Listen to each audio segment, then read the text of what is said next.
వినాయక, నేను కథని చెప్తూ ఉంటాను, కానీ మీరు దాన్ని అర్థం చేసుకుని ప్రతి అంశాన్ని అర్థం చేసుకుని రాయాలి. అప్పుడు మాత్రమే మీరు నెక్స్ట్ దానికి వెళ్ళాలి అని చెప్తారు. గణేశుడు ప్రతి వివరాన్ని అర్థం చేసుకుని నిర్ధారించుకుని రాస్తూ ఉన్నాడు.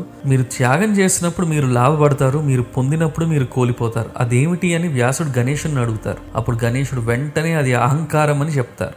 ఒక వ్యక్తి అహంకారాన్ని పొందాడు అంటే అతను అవగాహన కోల్పోతాడు అని సమాధానం ఇస్తారు. దాని తర్వాత మళ్ళీ వ్యాసుడు ఇంకో క్వశ్చన్ అడుగుతారు, నిజమైన ధనవంతులు ఎవరు అని. గణేశుడు ఆలోచించి సంతృప్తి ఉన్నవారు అని చెప్తారు. సంతృప్తి అన్ని సంపదల్లో అధిగమిస్తుంది అని సమాధానం ఇచ్చాడు. దాని తర్వాత వ్యాసుడు మళ్ళీ ఇంకో క్వశ్చన్ వేస్తారు, ప్రపంచంలోనే అత్యంత ఆశ్చర్యకరమైన విషయం ఏమిటి అని. దీనికి గణేశుడు, ప్రతిరోజు జీవులు మరణించడం చూస్తూ ఉంటారు, అయినప్పటికీ వారు తాము శాశ్వతంగా ఉంటారని నమ్ముతారు. ఇదే ఆయనకి ఆశ్చర్య కలిగిన విషయం అంట.